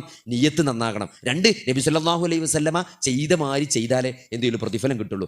ഇതൊക്കെ ശ്രദ്ധിച്ച് മുന്നോട്ട് പോയാലാണ് എന്ത് ചെയ്യുക, നമ്മുടെ കർമ്മങ്ങൾ നമുക്ക് സ്വീകരിക്കപ്പെടുക. ഇനി സ്വീകരിച്ചാൽ തന്നെ സഹോദരങ്ങളെ അതിൻ്റെ പ്രതിഫലം കിട്ടണമെങ്കിൽ നമ്മൾ വേറൊരു കാര്യം കൂടി ശ്രദ്ധിക്കണം. അത് നമ്മൾ നോമ്പിൽ നന്നായി ശ്രദ്ധിക്കണം. എന്താ വെച്ചാൽ നാളെ മനിൽ മുഫ്ലിസ് എന്ന് ചോദിച്ചിട്ടുണ്ട് നബി സ്വല്ലല്ലാഹു അലൈഹി വസല്ലം. ആരാണ് പാപ്പറായ ആൾ എന്ന് സഹാബത്തിനോട് ചോദിക്കുകയാണ്. അപ്പം എന്താ ആരാ പാപ്പറല്ല? ദീനാറും ദിർഹമും ഇല്ലാത്ത ഒരാളാണല്ലോ. അതായത് നമുക്ക് ബാങ്കിലും ഇല്ല, അക്കൗണ്ടിലും ഇല്ല, എവിടെ പൈസയും സ്വർണ്ണം ഒരു സമ്പത്തും ഇല്ലാത്ത ഒരാളാണ് നമ്മൾ പാപ്പറായി എന്ന് പറയാം അല്ലേ. എന്നാൽ ആരാണ് സത്യത്തിൽ പാപ്പർ എന്ന് നബി സല്ലല്ലാഹു അലൈഹി വസല്ലം പഠിപ്പിച്ചു കൊടുക്കണം. നാളെ മഹ്ശറിൽ വരും അല്ലേ, നാളെ മഹ്ശറിൽ അവർ വരും. അവർക്ക് വലിയ കർമ്മങ്ങൾ ഉണ്ടാവും അല്ലേ. ആമിലത്തു നാസിമ എന്നൊക്കെ പറയല്ലേ, എന്താ വേർപ്പുണ്ടാവും, നെറ്റിത്തടത്തിൽ വേർപ്പായിട്ടാണ് ആൾക്കാർ ഓടി തളർന്നിട്ടാണ് നാളെ പരലോകത്തേക്ക് വരിക. അത്രയും നയിച്ചിട്ടുണ്ടാവും. കർമ്മങ്ങളുടെ രേഖയിലൊക്കെ നിറയെ കർമ്മങ്ങളുണ്ടാവും. പക്ഷെ എന്താ നിങ്ങൾ വിചാരണ കണ്ട് തുടങ്ങിക്കഴിഞ്ഞാൽ കഴിഞ്ഞാൽ പിന്നെ എന്താ സംഭവിക്കാറ്? നമ്മളെ നന്മകളൊക്കെ നമ്മളെ അക്കൗണ്ടിൽ നിന്ന് പോകും. കാരണം എന്താ വെച്ചാൽ നമ്മൾ കുറ്റം പറഞ്ഞത്, അല്ലേ, നമ്മൾ തെറി പറഞ്ഞത്, നമ്മളൊരാളെ ഉപദ്രവിച്ചത്, നമ്മളൊരാളെ മാനസികമായി വിഷമിപ്പിച്ചത്, അല്ലേ, ഒരാളെ പറ്റി വോയിസ് ഇട്ടേക്കുക. നമ്മളൊരു വോയിസ് ഇട്ടു, മൂപ്പർ അങ്ങനെയാണ്, മൂപ്പർ ഇങ്ങനെയാണ്, ആ വോയിസ് നമ്മളെ ഗ്രൂപ്പിൽ നിന്ന് ആൾക്കാർ അങ്ങോട്ടും ഇങ്ങോട്ടൊക്കെ ഫോർവേഡ് ചെയ്ത് ആ വോയിസ് എല്ലായിടത്തും പോയി. സഹോദരങ്ങളെ, അതൊക്കെ വലിയ ബാധ്യതയായിട്ട് നമുക്ക് വരും. നമ്മളൊരാളെ പറ്റി അനാവശ്യമായിട്ട് ഉള്ളത് പറഞ്ഞാൽ തന്നെ, നിങ്ങൾ ഏറ്റവും ശ്രദ്ധിക്കണല്ലോ, ഉള്ളത് പറഞ്ഞാൽ തന്നെ പ്രശ്നമാണ്. ഒരാൾക്ക് ഇഷ്ടമല്ലാത്തത് അയാളുടെ അഭാവത്തിൽ പറയുന്നതിനാണ് പരദൂഷണം എന്ന് പറയാം. അല്ലെ, ഏഷണി പരദൂഷണം എന്ന് പറഞ്ഞാൽ എന്താണ്? പരദൂഷണം എന്ന് പറഞ്ഞാൽ അയാൾക്ക് ഇഷ്ടമല്ലാത്തത് അയാളെപ്പറ്റി അയാളില്ലാത്ത നേരത്ത് പറയാം. അതുള്ളത് തന്നെയാണ്, ഇല്ലാത്തതല്ല. അയാൾ പിശുക്കനാണ്, നമ്മൾ പറയാം അയാളൊരു പേരും പിശുക്കനാണ്, അതിങ്ങനെ പറയാം. അയാളില്ലാത്ത നേരത്ത് അത് പരദൂഷണമാണ്. എന്നാലോ അയാളെപ്പറ്റി ഇല്ലാത്തത് പറയലോ, അത് ഏഷണിയാണ്, അത് കളവാണ്, അതിന് വേറെ കുറ്റം ഉണ്ടാവും. അപ്പോൾ കണ്ടതും കേട്ടതും പറയാന്നുള്ളത് തന്നെ എന്താണ്? ഒരാൾക്ക് കളവ് പറയാനുള്ള അത് മതി എന്നാണ്. അയാൾക്ക് കളവ് പറയാൻ അത് മതി, കണ്ടതും കേട്ടതും. ഓൻ പറഞ്ഞതാണ്. പക്ഷെ ഓൻ പറഞ്ഞ എന്തിനാണ് സഹോദരങ്ങളെ? നിങ്ങൾ ആലോചിച്ച് നോക്കി, ഒരു സഹോദരനെ പറ്റി നമ്മൾ മോശമായിട്ട് കേട്ടാൽ സലഫുകൾ പറയുന്നതാണ് എന്താണ്? നമ്മൾ എപ്പോഴും വിചാരിക്കേണ്ടതോ അങ്ങനെ ആവൂല, അല്ലേ. ഇപ്പോൾ ഓനെ അവിടെ കള്ളു ഷാപ്പിൻ്റെ അവിടെ കണ്ടു, ഓനെ അന്നിങ്ങനെ കണ്ടപ്പോൾ ഓനൊരു സ്വബോധമല്ലാതെ കണ്ടു, ഓൻ്റെ ലഹരി ഉപയോഗിച്ച പോലെ ഉണ്ട്, ഓനെ കാണുമ്പോൾ എന്ന് പറയുമ്പോൾ ഒരു മണമൊക്കെ ഉണ്ടെന്ന് പറയുമ്പോൾ നമ്മളെ മനസ്സിനോട് പറയേണ്ടത് അതൊരാളോട് പറയാനേ പാടില്ല. ഒരു സഹോദരൻ്റെ ന്യൂനത മറച്ചു വെച്ചാൽ നമ്മളെ ന്യൂനത അള്ളാഹു പരലോകത്ത് മറച്ചു വെക്കുന്നതാണ്. അത് പറയാൻ പാടില്ല. അത് പറയേണ്ടത് ഓനോടാണ്. ഒറ്റയ്ക്ക് വിളിച്ചുകൊണ്ടേറ്റ് നോക്കാം, അങ്ങനെ എന്നെ കണ്ടുക്ക് അങ്ങനെ തോന്നി, അത് സത്യമാണോ ചോദിക്കും. അപ്പോൾ ചിലപ്പോൾ പറയാം അങ്ങനെ ഉണ്ട്, എന്നാൽ മാറ്റണം കേട്ടോ, അത് വലിയ തെറ്റാണ് കേട്ടോ. അത് ഓനോട് മാത്രമേ പറയാൻ പാടുള്ളൂ. ഇതെന്താ? ഓനോട് മാത്രമേ പറയാത്തുള്ളൂ. അത് ഓനോട് മാത്രം പറയില്ല, ബാക്കി എല്ലാവരോടും പറയും. അങ്ങനെ ഒരാളെപ്പറ്റി നമ്മൾ കേട്ടാൽ, നമ്മൾ കണ്ടിട്ടില്ല, കേട്ടാൽ അല്ലെങ്കിൽ കണ്ടു സഹോദരൻ, നമ്മൾ എന്താ വിചാരിച്ചിട്ടുണ്ടെങ്കിൽ അതങ്ങനല്ല, അല്ലേ, അങ്ങനല്ല. ഓനെന്തോ പറ്റിയതാണ്, ഒരിക്കലും ഓനങ്ങനെ സംഭവിക്കൂല, അല്ലേ. ഓനെന്തോ കഷായം കുടിച്ചാണ്, അല്ലേ. ചില കഷായം കുടിച്ചാൽ ചിലപ്പോൾ മണക്കുണ്ടാവും, ആ കഷായം കുടിച്ച മണാണെന്ന് നമ്മൾ വിചാരിക്കും. അതായത് അവൻ തെറ്റുകാരനല്ല എന്ന് നമ്മളെ ബോധ്യപ്പെടുത്താൻ എത്ര കാരണങ്ങളുണ്ടോ അതൊക്കെ നമ്മൾ അന്വേഷിക്കണം എന്നാണ്. ഒരു കാരണവും കിട്ടിയിട്ടില്ലെങ്കിലും നമ്മൾ വിചാരിച്ചേണ്ട എന്താ നിങ്ങൾ, ഞാൻ മനസ്സിലാക്കാത്ത എന്തോ ഒരു കാരണം ഉണ്ട്, എന്നാലും ഓനങ്ങനെ ചെയ്യൂല എന്നാണ്. ഓനങ്ങനെ ചെയ്യാൻ എന്തെങ്കിലും ഒരു കാരണം ഉണ്ടാവും, അല്ലേ. അത് ഓന് പഠിച്ചോനേക്കോളും. എന്തായാലും ഓനെ നമ്മൾ എന്ത് ചെയ്യാൻ പാടില്ല, മോശമായിട്ട്. കാരണം അത്രയും ഗൗരവങ്ങൾ ആലോചിച്ച് നമ്മളെ നിസ്കാരം നോമ്പും ഒക്കെ അവന് കൊടുക്കണം. നമ്മൾ പറഞ്ഞ കണ്ടതും കേട്ടതും പറഞ്ഞതിൻ്റെ പേരിൽ, പരദൂഷണത്തിൻ്റെ പേരിൽ നമ്മൾ അക്കൗണ്ടിലെ നന്മകൾ എന്ത് ചെയ്യാണ്, അയാൾക്ക് കൊടുക്കണം. എന്നിട്ടോ നമ്മളെ അക്കൗണ്ടിലെ നന്മകൾ മുഴുവൻ തീരെയാണ്. പിന്നെ എന്താ ബാക്കിയുള്ളത്? ഇനി ഒന്നും ബാക്കിയില്ല, കൊടുക്കാൻ ഒന്നും ബാക്കിയില്ല. ഇനി നമ്മൾ പറഞ്ഞത് ബാക്കിയാണ്. നമ്മളൊരാളെ പറ്റി കണ്ടതും കേട്ടതും പറഞ്ഞത് ഇനിയും ബാക്കി കിടക്കുകയാണെങ്കിൽ എന്താ സംഭവിക്കാറുകൾ? അയാളെ തിന്മകൾ നമുക്ക് കിട്ടിയെടുത്ത് തരും. അയാളെ തിന്മകൾ നമ്മൾ അക്കൗണ്ടിൽ വരും. അവനാണ് പാപ്പറായവൻ. പരലോകത്ത് വലിയ നന്മകളുമായി വന്ന് ലാസ്റ്റ് വിചാരണ സമയത്ത് ഒന്നുമില്ലാതെയാകുന്ന അവസ്ഥ. അവനാണ് പാപ്പർ. അള്ളാഹുവിൻ്റെ റസൂല് വാൺ ചെയ്ത കാര്യമാണ്. കാരണം നമ്മൾ സഹോദരങ്ങളെ തൗഹീദുള്ള ആളുകളാണ്, അല്ലേ. തൗഹീദുള്ളതുള്ള ആളുകളുടെ കർമ്മങ്ങളെ സ്വീകരിക്കുള്ളൂ. അതുകൊണ്ട് നമ്മളെ ഏറ്റവും കൂടുതൽ പേടിക്കേണ്ടത് പിശാച് നമ്മളെ വഴി തെറ്റിക്കുക, ഇങ്ങനെ നമ്മളെ കർമ്മങ്ങൾ നാശാക്കണിലാണ്. നമ്മളെ നീയത്ത് കൊളാക്കും, അല്ലേ. ഒരാൾ കാണാൻ വേണ്ടി ചെയ്തു, അല്ലേ, ഒരാൾ കേൾക്കാൻ വേണ്ടി ചെയ്തു, കഴിഞ്ഞു സഹോദരങ്ങളെ, അതിന് അള്ളാഹിൻ്റെ അടുത്ത് പ്രതിഫലം ഉണ്ടാവില്ല. പിന്നെ ആളുകളെ കുറ്റം പറയാം. അതുകൊണ്ട് ഈ നോമ്പിൽ നമ്മൾ എന്ത് ചെയ്യണം? ഇങ്ങനത്തെ എല്ലാ പരിപാടിയും ഈ നോമ്പോട് കൂടി നമ്മൾ നിർത്തണം, അല്ലേ. നമ്മളെന്താ പറയാ? ആരോടും പറയരുതിട്ടോ എന്ന് പറഞ്ഞിട്ടൊരു കാര്യങ്ങൾ പറഞ്ഞെങ്കിൽ അത് എല്ലാവരോടും പറയും. പക്ഷെ പറയുമ്പോൾ എന്താ അറിയോ? ദയമാരി പറയാം, ആരോടും പറയരുതിട്ടോ എന്ന് പറഞ്ഞിട്ട് ആണ് പറയും. അപ്പോൾ ഇനി പറഞ്ഞു കൊടുക്കണമെന്ന് പറയും, ആരോടും പറയരുതിട്ടോ എന്ന് പറയും. അങ്ങനെ എന്ത് ചെയ്യും? എല്ലാവരോടും പറയും. ഒക്കെ പറഞ്ഞിട്ടുണ്ട്, ഒരു ഷർത്തുണ്ടാവും ആരോടും പറയരുത്. അതുകൊണ്ട് സഹോദരങ്ങളെ, എന്തൊരു കാര്യങ്ങൾ പറയണമെങ്കിലും ഏതാളോടാണെങ്കിലും ആരോടും പറയരുത് എന്ന് പറഞ്ഞിട്ടൊരു കാര്യം പറയണ്ടെങ്കിൽ അത് പറയാൻ പാടില്ലാത്ത കാര്യമാണ് എന്നാണ്. അത് പറയാൻ പാടില്ലാത്ത കാര്യമായതുകൊണ്ടാണല്ലോ നിങ്ങൾ ആരോടും പറയരുത്. അത് നിങ്ങൾ പറഞ്ഞാൽ അത് അതിൻ്റെ അപ്പുറത്തേക്ക് പോവും, അതിൻ്റെ കുറ്റങ്ങൾക്ക് കിട്ടും. അതാണ് മറച്ചു വെച്ചാണല്ലോ അതിൻ്റെ ഒരു കൂലിങ്ങൾക്ക് കിട്ടും. ഒരു സഹോദരൻ്റെ ന്യൂനത നിങ്ങൾ മറച്ചു വെച്ചാൽ നിങ്ങളെ ന്യൂനത അള്ളാഹു പരലോകത്ത് മറച്ചേക്കും. എന്തിനാണ് സഹോദരങ്ങളെ? സ്വന്തം സഹോദരൻ്റെ, നിങ്ങൾ ആലോചിച്ച് നോക്കി, ഒരാളുടെ മാംസം, ഒരാളുടെ ശവം ആരെങ്കിലും തിന്നോ? മനുഷ്യൻ്റെ ജീവനുള്ള ഇറച്ചിനെ തിന്നോ? മനുഷ്യൻ്റെ ഇറച്ചി തിന്നോ? നമ്മൾ എന്താ പോനെ പറ്റി നിങ്ങൾ വിചാരിക്കണേ, അല്ലേ. പച്ചിറച്ചി തിന്ന് നമ്മൾ പറയില്ലേ. അള്ളാന്റെ റസൂൽ പറഞ്ഞാണ്, ശവം തിന്നുന്ന അവൻ മരിച്ചു കിടക്കുമ്പോൾ നമ്മളെ സഹോദരൻ മരിച്ചു കിടക്കണേ. എത്ര ദേഷ്യമുള്ളവനാണെങ്കിലും മരിച്ചു കിടക്കുമ്പോൾ ഓൻ്റെ ഇറച്ചി വന്ന് തിന്നു. നിങ്ങളൊന്ന് ആലോചിച്ച് നോക്കി, എത്ര വെറുപ്പുള്ള സംഗതിയാണത്. നിങ്ങൾ ആരെങ്കിലും ഇഷ്ടപ്പെടുമോ തൻ്റെ സഹോദരൻ്റെ മയ്യത്തിൻ്റെ ഇറച്ചി തിന്നാൻ? അത്രയും വൃത്തിയായിട്ട് ഏർപ്പാടാണ്. അതുകൊണ്ട് ഈ നോമ്പിന് നമ്മൾ എന്തെങ്കിലും അതെങ്കിലും ഈ നോമ്പ് കഴിയുമ്പോൾ നമ്മുടെ ജീവിതത്തിൽ നിന്ന് മാറ്റണം. ആരെങ്കിലും എവിടെയെങ്കിലും പറയുന്നുണ്ടെങ്കിൽ ശരിയല്ലോ, ഞാനല്ലോ ഇക്കിന് പറഞ്ഞ് നമുക്ക് പോരാൻ പറ്റണം. രണ്ടിട്ട് അങ്ങനെ പറഞ്ഞു പോകുന്നറിയോ. പിന്നെ മൂന്നാമത് നിങ്ങൾ പെണ്ണുങ്ങളോ ആണുങ്ങളോ പറയില്ല, അജ് കേൾക്കേണ്ട, അജ്ജുകൾ വരണ്ടാറ്, അങ്ങനെ പറയാം. ജ് കേൾക്കാൻ പറ്റാത്ത ആളല്ലേ, അതുകൊണ്ട് ഇച്ചാൽ പോയിക്കോറി. അത് നമുക്കൊരു സുരക്ഷിതത്വമാണ്. നിങ്ങൾ രണ്ടിട്ട് പറഞ്ഞാൽ മതി. കണ്ടും കേട്ടും പറയുന്ന സദസ്സിന് നമ്മളെന്താ പറയുക, ഞാൻ ഇല്ലട്ടോന്ന് 2 വട്ടങ്ങൾ പറഞ്ഞാൽ 3ാമത് നിങ്ങളെ ഇത് പുറത്താക്കും. അഞ്ഞിച്ചിട്ട് വരണം, ഇത് എനിക്ക് കേൾക്കാൻ പറ്റില്ല അറിയും.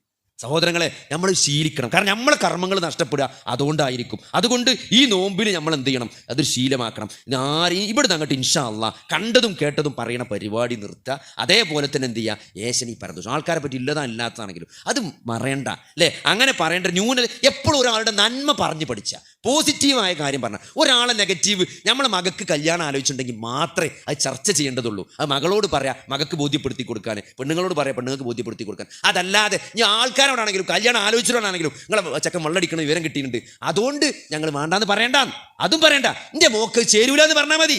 എൻ്റെ മോക്ക് ചേരൂല എന്ന് പറഞ്ഞാൽ മതി. അല്ലാതെ നിങ്ങളെ മോൻ വെള്ളടിക്കുന്നുണ്ട്, നിങ്ങളെ മോനെ പറ്റി അന്വേഷിച്ചപ്പോൾ അങ്ങനെ കിട്ടിക്കണ്, അവിടെ പോയി അങ്ങനെ ചെയ്തിക്കണ്, ഇതൊക്കെ കിട്ടിക്കണ്, അങ്ങനെ ഉണ്ട്, ഓൻ്റെ ഫ്രണ്ട്സ് പറഞ്ഞു പറഞ്ഞ് ആ മനുഷ്യനെ വിഷമിപ്പിക്കണ്ട. എൻ്റെ മോക്ക് ചേരൂല എന്ന് പറഞ്ഞാൽ പ്രശ്നം തീർന്നു. നമ്മളിങ്ങനെ വാക്കിനെ പെരുപ്പിച്ചണ്ട. ഓരോ വാക്ക് പെരുപ്പിക്കും തോറും ഇതിനൊക്കെ നമ്മൾ എന്ത് ചെയ്യേണ്ടി വരും? നാളെ പടച്ചോൻ്റെ കോടതിയിൽ സമാധാനം പറഞ്ഞു തരും. അതുകൊണ്ട് ഇതൊക്കെ അനുവദിച്ച മേഖലകളിലാണെങ്കിൽ പോലും സഹോദരങ്ങൾ അവിടെയൊക്കെ ഒരു സൂക്ഷ്മത പാലിക്കുന്നത് നല്ലതാണ്. അതാണ് ഈ തെക്കുവ എന്ന് പറഞ്ഞാൽ. തെക്കുവ എന്ന് പറഞ്ഞാൽ വെറും ചോറിച്ചടക്കലല്ല, അന്നപാനീയങ്ങൾ വെടിയലല്ല അല്ലേ? ഇങ്ങനെ കുറച്ച് കഫ ഇങ്ങനെ തുപ്പലല്ല നോമ്പ് പറഞ്ഞാൽ അല്ലേ? ഇറങ്ങിപ്പോകോ അങ്ങനെ മാത്രം ഇറങ്ങിപ്പോകണ പേടി മാത്രമല്ല. എൻ്റെ വായിന്ന് വരുന്ന വാക്ക് അതൊരു പ്രശ്നം വരുമോ? അതൊരു പ്രശ്നം വരുമോ? പടച്ചോൻ ഇഷ്ടപ്പെടൂലേ? അത് എൻ്റെ വിചാരണക്ക് ബുദ്ധിമുട്ടായിട്ട് വരുമോ? ഞാൻ നന്ദിയുള്ള അടി എൻ്റെ വാക്കുകൊണ്ട് പടച്ചോന് നന്ദികേടായി തീരുമോ?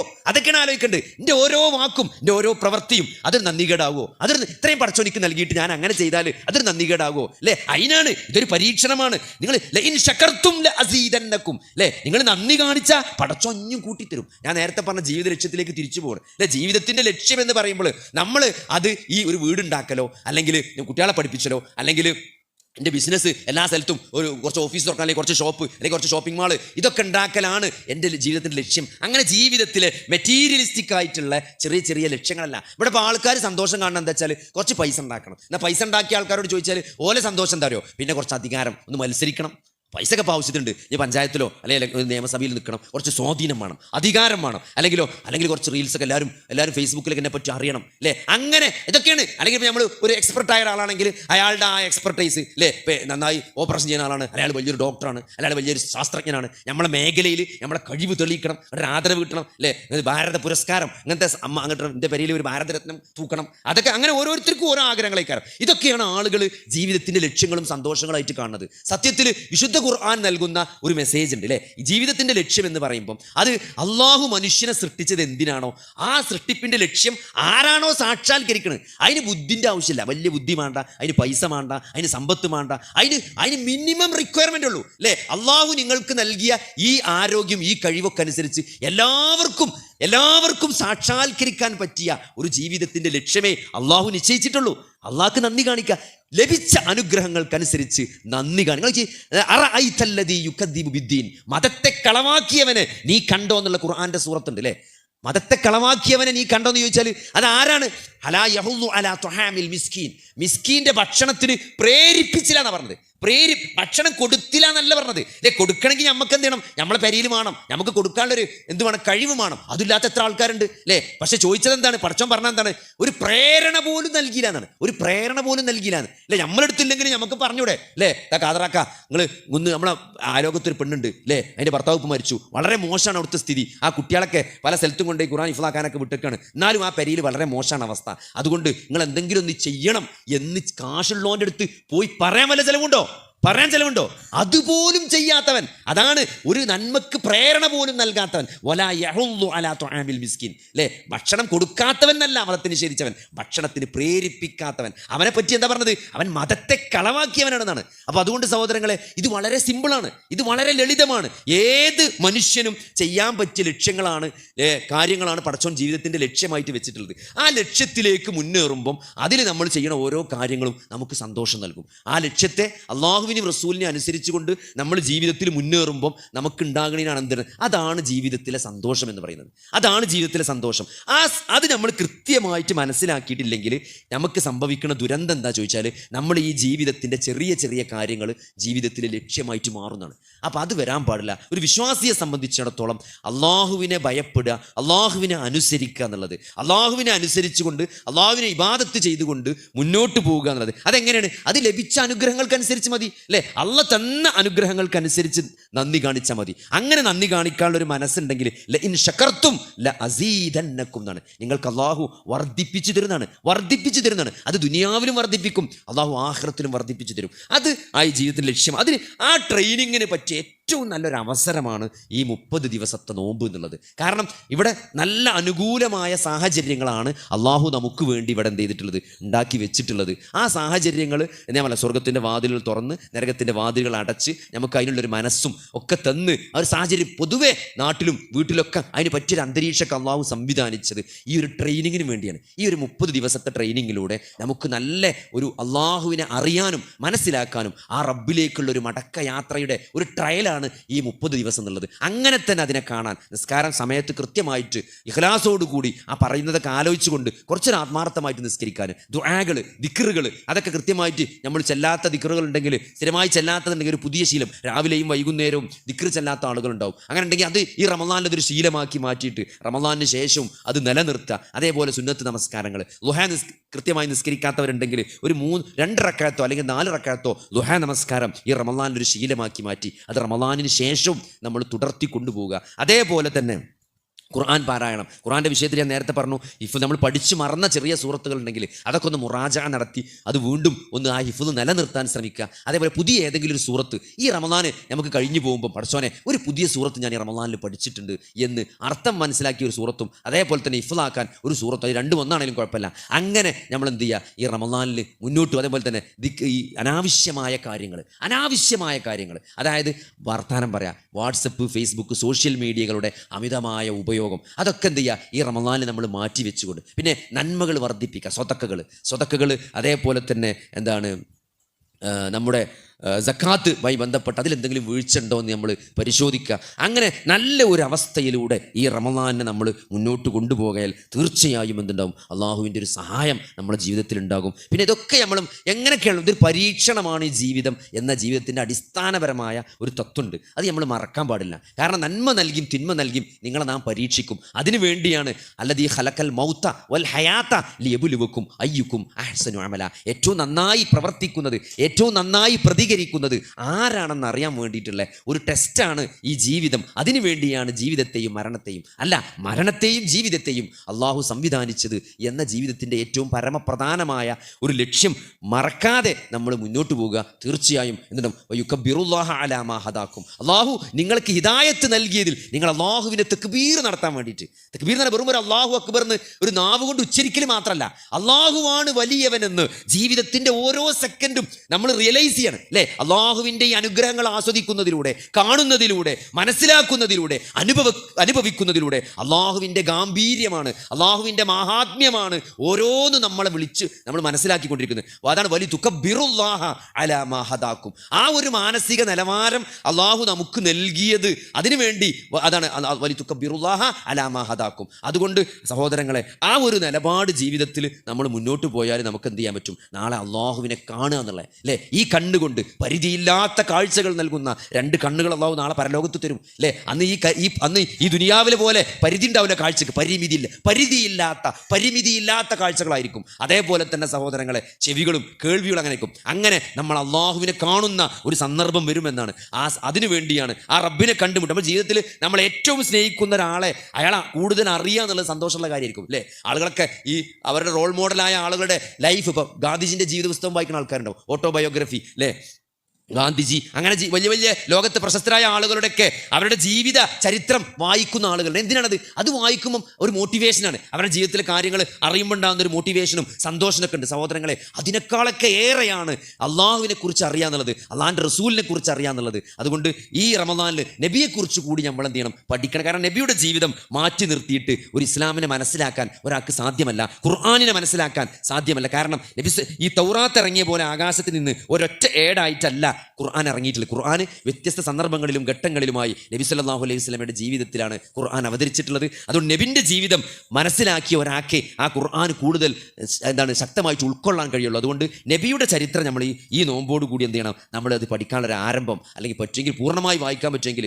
അത് നമ്മൾ എന്ത് ചെയ്യണം, അതിന് തുടക്കം നമ്മൾ ഈ നോമ്പിലെടുക്കണം. അല്ലാഹു സുബ്ഹാനഹു വ തആല സകല നന്മകളും പുൽകാനും സകല നന്മകളിലും മുന്നേറാനും അള്ളാഹു നമുക്ക് തൗഫീക്ക് നൽകുമാറാകട്ടെ. നന്മയുടെ ആളുകളെയും അള്ളാഹു നമ്മുടെ ജീവിതത്തിൽ കൂടുതൽ അടുപ്പിക്കുമാറാകട്ടെ.